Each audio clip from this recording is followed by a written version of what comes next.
Charles-Henri Gallois, chargé des questions économiques à l'UPR, pour réagir sur ces nominations. Bonsoir monsieur, merci d'être avec nous en direct sur RT France. Votre réaction tout d'abord à ce tandem de femmes à la tête de l'Europe? Écoutez, contrairement à ce qui avait été dit par Emmanuel Macron, et ça avait été la même chose sur l'affaire du Brexit, il a fini par se coucher et nous avons, comme prévu, ce n'est pas un Allemand mais c'est une Allemande, à la tête de la Commission européenne. Et donc forcément ça déséquilibre évidemment l'équilibre des pays, puisque l'Allemagne truste déjà à peu près tous les grands postes. Alors ce ne sont pas des postes connus forcément, mais tous les secrétariats généraux, que ce soit du Parlement, de la Commission, du service européen pour l'action extérieure, sont dirigés par des Allemands. C'est la même chose pour la Banque européenne d'investissement, pour le mécanisme européen de stabilité, même l'Eurocorps, cet embryon d'armée européenne, est dirigé par un général allemand. Et s'ajoute maintenant à cela, comme ce n'était pas le cas auparavant, c'était M.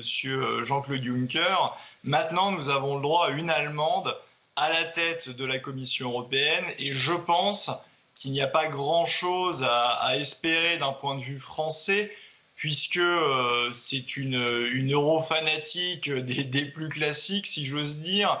Elle s'est déjà exprimée pour des États-Unis d'Europe.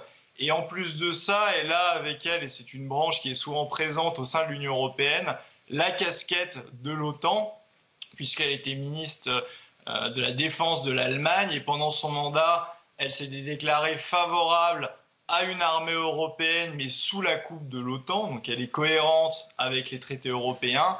Et elle a fait récemment une tribune pour l'OTAN en janvier 2019. Et elle appuyait massivement toutes les sanctions vis-à-vis de la Russie dans le cadre du conflit en Crimée. Elle appelait l'OTAN à protéger les pays baltes. Donc on est devant une européiste très classique et qui va continuer la fuite en avant supranationale de l'Union européenne.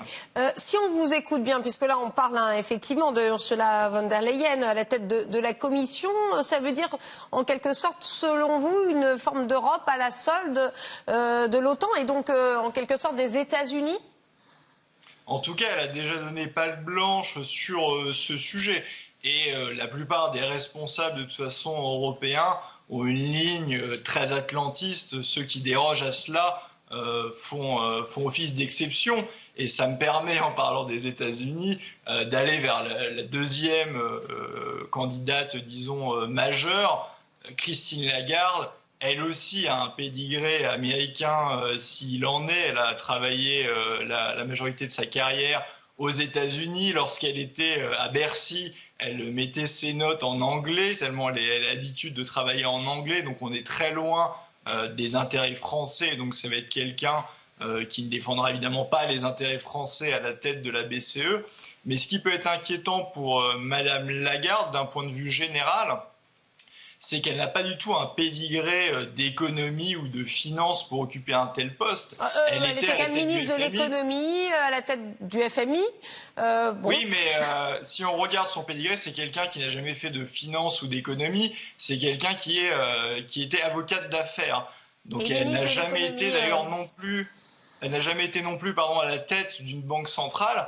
Alors que si vous regardez les 3 précédents présidents de la BCE, que ce soit le néerlandais Wim Duisenberg, il était pendant 15 ans président de la Banque des Pays-Bas. Après lui, il y avait Jean-Claude Trichet. Il a fait 10 ans gouverneur de la Banque de France. Et Mario Draghi avait été pendant 6 ans gouverneur de la Banque centrale d'Italie. Et ces 3 personnes avaient toutes un parcours dans l'économie, dans la finance. Ce n'est pas du tout le cas de Madame Lagarde.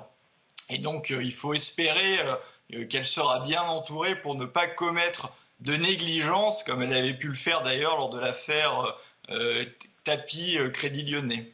En tout cas, Christine Lagarde, ancienne ministre de l'économie d'un gouvernement de droite, l'actuel Premier ministre libéral, lui aussi, belge, Charles Michel, à la tête de la présidence du Conseil européen. Est-ce que selon vous, ce sont des bonnes réponses à donner, effectivement, à la montée également des partis nationalistes et souverainistes qui ont tout de même réalisé de bons scores, notamment en France. Est-ce qu'il fallait peut-être donner aussi des gages à un aspect peut-être plus social de l'Europe, à qui on reproche justement souvent de ne pas être assez protectrice? Écoutez, ça c'est de la cosmétique, parce que ce qui régit les règles européennes et les politiques économiques et sociales qui s'appliquent en Europe, ce sont les traités européens. Et les traités européens, ce n'est pas la Commission qui va les changer, il faut l'unanimité des États membres et ça n'arrivera jamais. D'ailleurs, dans les années 98-99, on était à l'époque à l'Europe des 15, il y avait 11 pays sur 15 qui représentaient 90% du PIB qui étaient des gouvernements dits de gauche. Il y avait Lionel Jospin qui avait simplement proposé à l'époque de renégocier les critères de Maastricht. Ça n'a même pas marché alors que 90% du PIB de l'Union européenne de l'époque était de sa couleur politique. Donc fondamentalement, vous pouvez mettre des hommes. D'ailleurs, Josep Borrell, il est du PSOE, donc c'est le Parti socialiste espagnol.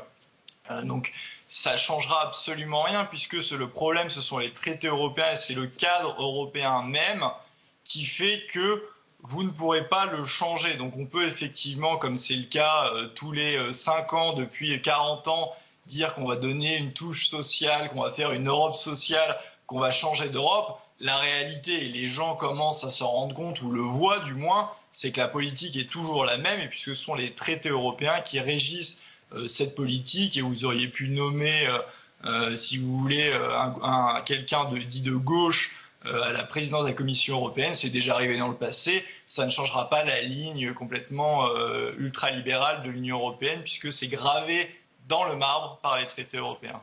Merci beaucoup Charles-Henri Gallois d'avoir réagi après ces nominations. On rappelle qu'il y aura encore un vote au Parlement demain pour approbation de ces noms qui ont été révélés aujourd'hui. Merci à vous en tout cas.